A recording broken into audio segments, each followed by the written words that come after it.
Saya pengen jadi pegawai negeri aja gitu. Saya di kelas dan angkatan termasuk yang paling pintar. Ikutlah saya ikut tes CPNS, calon pegawai negeri sipil di Kementerian Agama. Saya ndak lulus, yang tidak pintar tuh pada lulus semua coba.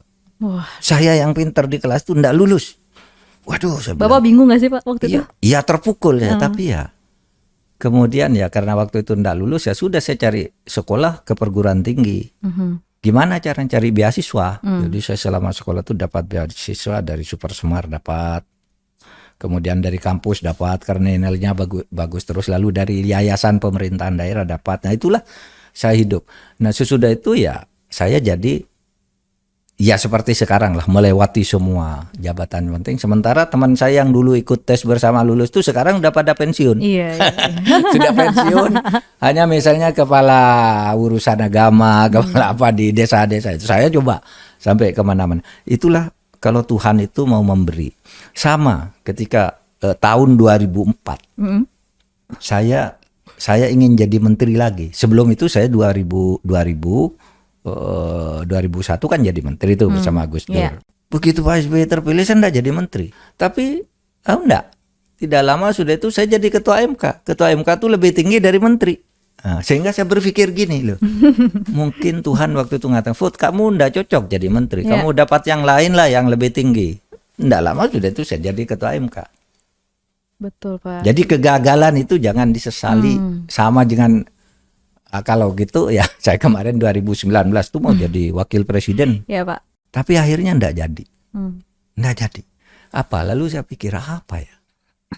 Nikmat Tuhan apa yang harus saya rasakan lagi? So, saya waktu itu lalu saya berpikir aja pada pengorbanan orang lain. Saya ini mau jadi wakil presiden enggak jadi.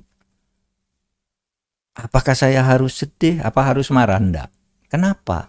Karena dulu Bung Karno itu sudah berkuasa jadi presiden 20 tahun dijatuhkan. Saya belum jadi, enggak pernah jatuh dan saya tidak kehilangan apa-apa. Bung Karno itu berkorban hampir selama hidupnya untuk Indonesia, dijatuhkan begitu kan. Pak Harto 32 tahun seperti kaisar tiada tanding. Akhirnya dijatuhkan dalam waktu sekejap pada 23 Mei. Ya. Pada saat itu, pada 21 Mei ya. Saat itu jatuh. Betapa Pak Harto itu sakit gitu. Loh saya ini belum jadi apa-apa, hanya tidak jadi kok mau marah. Enggak. Ya itulah Pak, sangat bijaksana Pak. Hikmah yang saya ambil dari itu, sudah berjuang lagi aja. Bekerja dengan baik gitu. Jaga diri dengan sebaik-baiknya.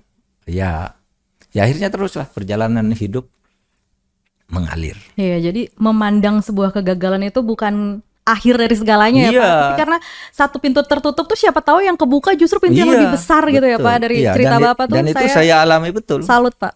Gagal di sini dapat yang lebih besar. Iya, Gagal di sini dapat lagi. Ya pokoknya orang tuh ya banyak berusaha, berdoa gitu. Sukses selalu lah Pak buat dan Bapak. Percaya. Iya, betul, harus percaya. Tuhan itu sudah mengatur yang terbaik bagi kita yang berusaha berbuat baik. Iya, amin.